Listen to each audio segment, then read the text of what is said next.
नमस्कार साथियों, 1 जुलाई 2020 हो चुका है और 1 जुलाई 2020 के जितने भी करंट अफेयर्स के टॉप क्वेश्चन हैं, सभी क्वेश्चनों की हम विस्तार पूर्वक चर्चा करेंगे। साथ ही साथ क्वेश्चन से संबंधित अन्य जरूरी फैक्ट भी आपको बताऊंगा। इससे आपके 30 से अधिक करंट अफेयर्स के प्रश्न क्लियर हो जाएंगे और इसमें आपकी मंथली करंट अफेयर्स साथ के साथ कवर होगी, क्योंकि 13 जो क्वेश्चन है उसमें मंथली करंट अफेयर्स के क्वेश्चन भी शामिल किए गए हैं। इसलिए वीडियो को लास्ट तक पूरे ध्यान से देखिएगा और वीडियो का PDF डाउनलोड करने के लिए टेलीग्राम ग्रुप से जुड़ जाइए। हमारे टेलीग्राम ग्रुप का लिंक मैंने आपको डिस्क्रिप्शन में दिया हुआ है। डिस्क्रिप्शन में लिंक पर क्लिक करके हमारे टेलीग्राम ग्रुप पर जुड़िए। वहां आपको हिस्ट्री चेकर के करंट अफेयर्स के टोटल PDF के साथ साथ हैंड रिटन PDF भी मिलेगा, जिसमें टॉप 20 क्वेश्चन शामिल किए जाते हैं। तो हमारे टेलीग्राम ग्रुप से आप जरूर जुड़ जाइए। तो चलिए शुरू करते हैं आज का पहला प्रश्न।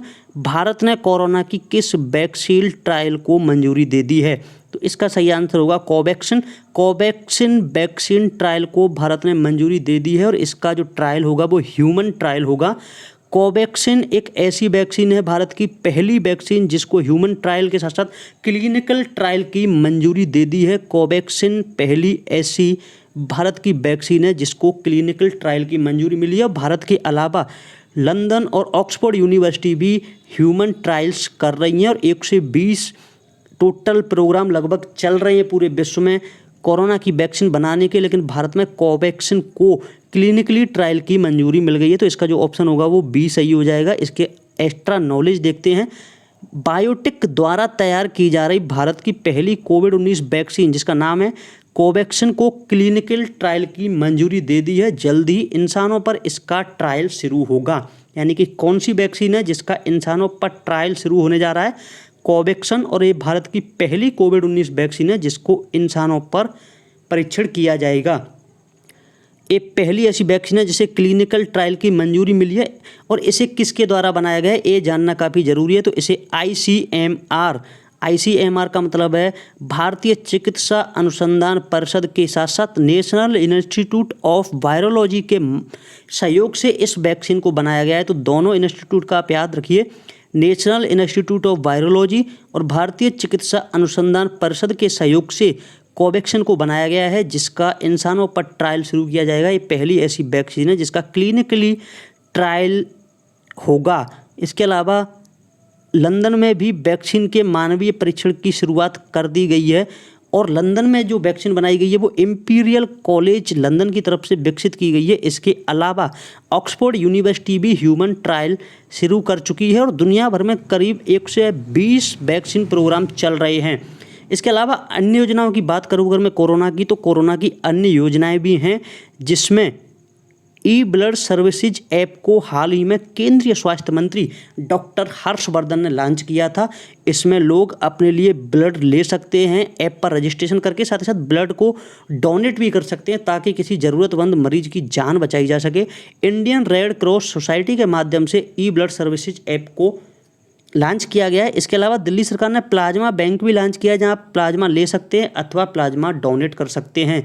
और हाल ही में मध्य प्रदेश ने 1 जुलाई से 15 जुलाई तक किल कोरोना अभियान की शुरुआत की है, जिसमें घर घर जाकर कोविड-19 मरीजों का परीक्षण किया जाएगा और ये देखा जाएगा कि कोविड-19 का जो रिजल्ट है वो नेगेटिव है या पॉजिटिव है। किल कोरोना के तहत 2.5 लाख मरीजों का परीक्षण करने का लक्ष्य मध्य प्रदेश सरकार ने रखा है। साथ ही साथ प्रति 10 लाख पे कम से कम 8,000 परीक्षणों का लक्ष्य मध्य प्रदेश सरकार ने किल कोरोना के जरिए रखा है, जो कि 1 जुलाई से 15 जुलाई तक चलेगा। इसके अलावा 1 जुलाई से ही PM स्वनिधि योजना की शुरुआत हो रही है। इसमें रेहड़ी पटरी पर रहने वाले लोगों को लोन दिया जाएगा और रेहड़ी पटरी पर रहने वाले उन लोगों को ही लोन दिया जाएगा जो कि मार्च या उससे पहले रेहड़ी पटरी वाले थे। उसके बाद रेहड़ी पटरी में शामिल होने वाले लोगों को इसके तहत लोन नहीं दिया जाएगा। उसके अलावा इम्पोर्टेंट क्वेश्चन, 1 जुलाई से ही उत्तर प्रदेश के बुंदेलखंड में जल जीवन मिशन की शुरुआत हुई है, जो कि 4 चरणों में पूरा होगा। पहला चरण इसका बुंदेलखंड से शुरू हुआ है।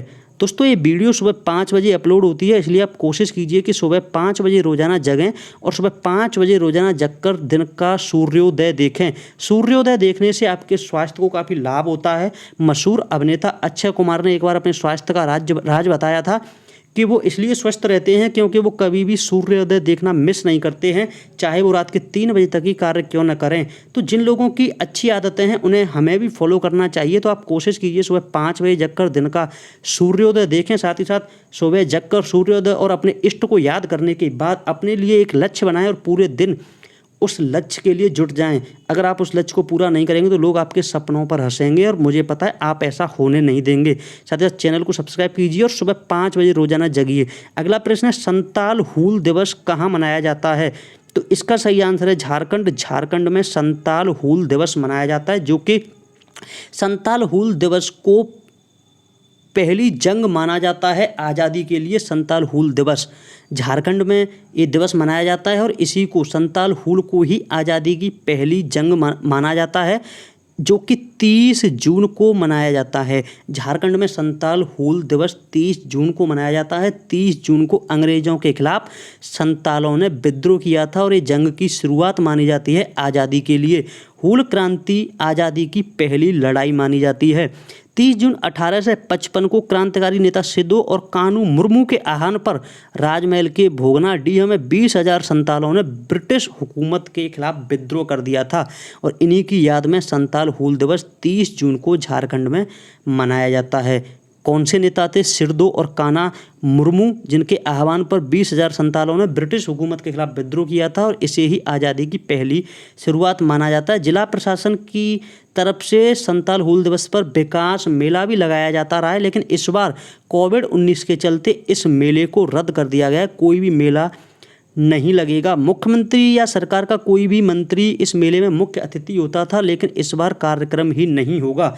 इसके अलावा झारखंड सरकार ने हाल ही में क्रॉस कंट्री में गोल्ड मेडल जिताने वाली गीता को 50,000 रुपये की मदद देने के अलावा 3,000 रुपये प्रति महीने छात्रवृत्ति देने की घोषणा की है। हाल ही में अखबारों की सुर्खियों में छाई थी गीता कि क्रॉस कंट्री में झारखंड को गोल्ड मेडल दिलाने वाली गीता को सब्जियां बेचकर अपने परिवार का पेट पालना पड़ रहा है। उसके बाद झारखंड सरकार ने इनकी सुध ली और गोल्ड मेडल दिलाने वाली गीता को 50,000 रुपये की नगद राशि के साथ साथ 3,000 रुपये प्रतिमाह मासिक छात्रवृत्ति देने की घोषणा की है। झारखंड की अन्य योजनाओं की बात करूं तो बिरसा हरित ग्राम योजना भी हाल ही में शुरू की थी, जिसके तहत 5 करोड़ पौधों का रोपण किया जाएगा 5 लाख परिवारों की सहायता से। 5 लाख परिवारों को 100-100 पौधे दिए जाएंगे। प्रत्येक परिवार को कहा जाएगा कि 100 पौधों को लगाए और उसका देखभाल करे। ये झारखंड की बिरसा हरित ग्राम योजना है। इसके अलावा नीलांबर पीतांबर जल समृद्धि योजना भी झारखंड सरकार ने शुरू की है, जिसमें जल संरक्षण को महत्व दिया जाएगा। और उसके अलावा तीसरी और इम्पोर्टेंट योजना जो शुरू की है झारखंड सरकार ने वो है पोटो हो खेल विकास योजना। पोटो हो खेल विकास योजना में झारखंड के जितने भी पंचायत घर हैं सभी में 5,000 खेल मैदानों का निर्माण करने के साथ साथ खेल के इच्छुक व्यक्तियों के लिए खेल सामग्री की व्यवस्था की जाएगी। झारखंड के मुख्यमंत्री हेमंत सोरेन हैं और राज्यपाल इस समय द्रौपदी मुर्मू हैं। अगला प्रश्न है, अंतर्राष्ट्रीय क्षुद्र गृह दिवस कब मनाया जाता है? तो इसका सही आंसर है 30 जून। 30 जून को अंतर्राष्ट्रीय क्षुद्र गृह दिवस मनाया जाता है। बी ऑप्शन इसका सही होगा। अंतर्राष्ट्रीय क्षुद्र गृह दिवस के अलावा एक और दिवस 30 जून को ही मनाया जाता है। तो देखिए अगला प्रश्न, अगली इसकी एक्स्ट्रा नॉलेज, 30 जून को अंतर्राष्ट्रीय क्षुद्र गृह दिवस मनाया जाता है, जो कि 2017 से मनाया जाता है। कौन मनाता है इसे मनाता है संयुक्त राष्ट्र संघ। 2017 में इसकी शुरुआत हुई थी। 30 जून से अंतर्राष्ट्रीय क्षुद्र गृह दिवस मनाया जाता है। इसका उद्देश्य जो है वो ये है कि क्षुद्र गृह से जो खतरे हैं उनको लेकर लोगों में जागरूकता बढ़ाई जा सके। संयुक्त राष्ट्र संघ द्वारा ये मनाया जाता है। पहले क्षुद्र ग्रह की जो खोज हुई थी वो 1801 में खगोल शास्त्री गुइसेप प्याजी ने की थी। ये भी आपके लिए इम्पोर्टेंट प्रश्न है। पहले क्षुद्र ग्रह की जो खोज की थी वो कब हुई थी? 1801 में। किसने की थी? गुइसेप प्याजी ने। गुइसेप प्याजी कौन थे? एक खगोल शास्त्री। और ये क्षुद्र ग्रह सबसे बड़ा क्षुद्र ग्रह माना जाता है। अब 30 जून को जो अंतर्राष्ट्रीय क्षुद्र गृह दिवस संयुक्त राष्ट्र द्वारा मनाया जाता है उसके लिए प्रस्ताव किसने दिया था? तो उसके लिए प्रस्ताव दिया था association of space X plus ने।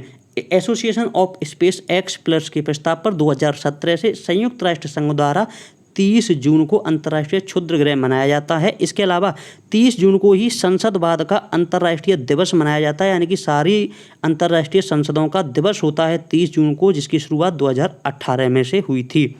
अगला प्रश्न है, प्रोजेक्ट प्लेटिना किसने लॉन्च किया है? तो इसका सही आंसर होगा महाराष्ट्र। महाराष्ट्र ने प्रोजेक्ट प्लेटिना लॉन्च किया है।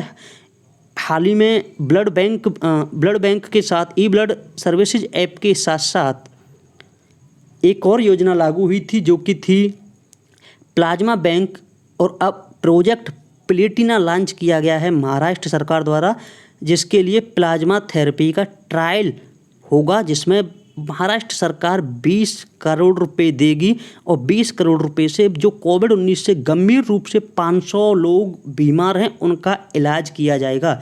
इसके अलावा महाराष्ट्र में 31 जुलाई तक लॉकडाउन बढ़ा दिया गया है और इस लॉकडाउन को नाम दिया गया है मिशन बिगिन अगेन, यानी कि कोरोना से एक बार फिर हमें लड़ना है।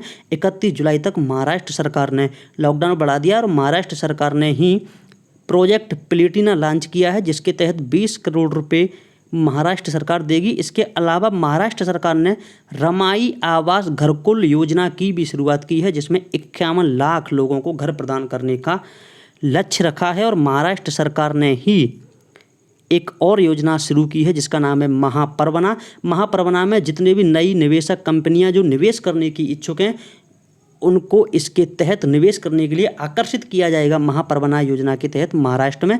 और इसके अलावा महास्वयं रोजगार पोर्टल भी महाराष्ट्र सरकार ने लॉन्च किया है, जिसके तहत राज्य के युवाओं को रोजगार दिया जाएगा।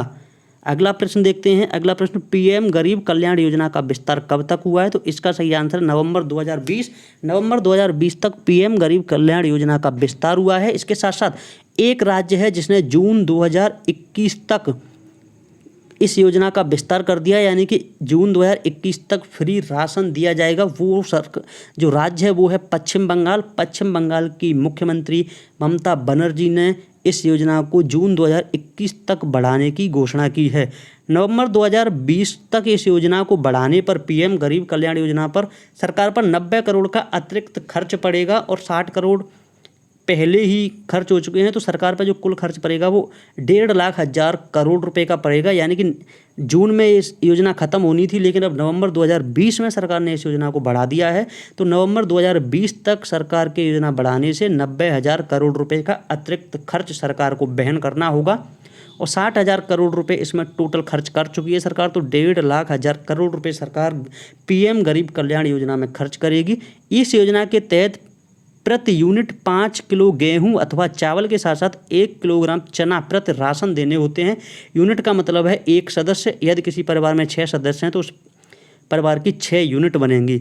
और जो 80 करोड़ व्यक्ति पात्र हैं भारत के इस योजना के लिए वो अमेरिका के 2.5 गुने हैं, जबकि ब्रिटेन की जनसंख्या के 12 गुने हैं 80 करोड़ लाभार्थी जो कि इस योजना के पात्र हैं। और पश्चिम बंगाल ने जून 2021 तक मुफ्त राशन देने की घोषणा कर दी है। इसके अलावा भारत एक राष्ट्र एक राशन पर भी कार्य कर रहा है, यानी कि एक ही राशन से आप कहीं से भी राशन ले सकते हैं। भारत ने टिकटॉक, शेयरइट सहित 59 चीनी ऐप पर किस कानून के तहत प्रतिबंध लगाया है? तो इसका सही आंसर है आईटी एक्ट 2000। आईटी एक्ट 2000 के तहत भारत ने चीन के 59 ऐप पर प्रतिबंध लगा दिया है। आईटी एक्ट 2000 का मतलब होता है ऐसा कोई कंप्यूटर या ऐसा कोई ऐप जिससे भारत देश की अखंडता को खतरा है या ऐसा लगता है कि भारत की निजी जानकारियों को वो लीक कर रहा है, निजी जानकारियों को चुरा रहा है, तो आईटी एक्ट 2000 के तहत उस कंप्यूटर अथवा ऐप को ब्लॉक किया जा सकता है। उसी एक्ट का फ़ायदा इस समय भारत सरकार ने लिया है और चीन की जासूसी करने वाले सभी 59 ऐपों को प्रतिबंधित कर दिया है जो कि संदिग्ध थे और भारत की जासूसी करके चीन के साथ डाटा शेयर कर रहे थे। अब किसने बैन लगाया है? तो ये बैन लगाया है सूचना प्रौद्योगिकी मंत्रालय अर्थात इंफॉर्मेशन टेक्नोलॉजी मिनिस्ट्री ने ये बैन लगाया है, जो कि सेक्शन 69A के तहत बैन लगाया है, जिसमें भारत की संप्रभुता और अखंडता को खतरा हो सकता है। इसके कारण ये बैन लगाया गया है। हालांकि बहुत सी ऐसी कंपनी हैं जिनका चीन में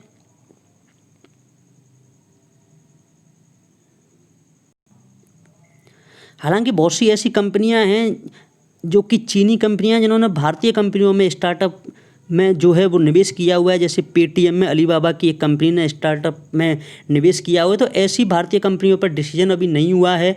जैसे कि पेटीएम में अलीबाबा की कंपनी ने किया हुआ है एक एजुकेशन ऐप है बायजू, जिसमें चीनी कंपनी निवेश करती है। तो इन कंपनियों पर अभी कोई डिसीजन नहीं हुआ है कि इनका क्या होगा।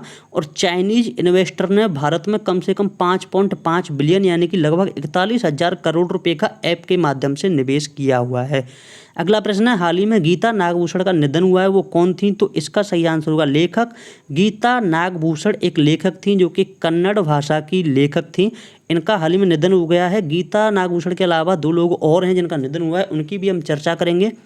गीता नागभूषण की अगर बात करें तो इनका जन्म कर्नाटक के कालबुर्गी के सावलगी गांव में हुआ था। और इनके अलावा गीता नागभूषण ने 2010 में 76वें अखिल भारतीय कन्नड़ साहित्य सम्मेलन की अध्यक्षता भी की थी और इन्हें गुलबर्गा विश्वविद्यालय से डॉक्टरेट की उपाधि भी मिली हुई है।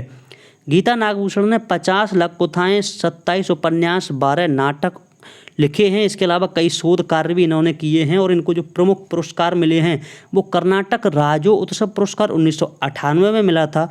गीता नागभूषण को दान चिंतामणि अतिम्बे पुरस्कार 2002 में मिला था, नादोजा पुरस्कार 2004 में, जबकि केंद्र साहित्य अकादमी पुरस्कार भी 2004 में ही मिला था। और कोलकाता से भाषा परिषद पुरस्कार इन्हें 2012 में मिला था। गीता नागभूषण को इनका हाल ही में निधन हो गया है। एक कन्नड़ की लेखिका थी।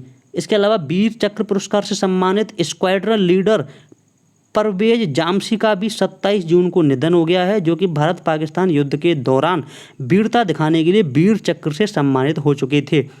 इसके अलावा तृणमूल कांग्रेस के विधायक तमोनाश घोष का कोरोना-19 के कारण निधन हो गया है, कोविड-19 के कारण। और ये पहले ऐसे भारतीय नेता हैं जिन्होंने कोविड-19 के कारण अपनी जान गंवाई है, जो कि पश्चिम बंगाल में दक्षिण 24 परगना जिले के फाल्टा विधानसभा क्षेत्र का प्रतिनिधित्व करते थे।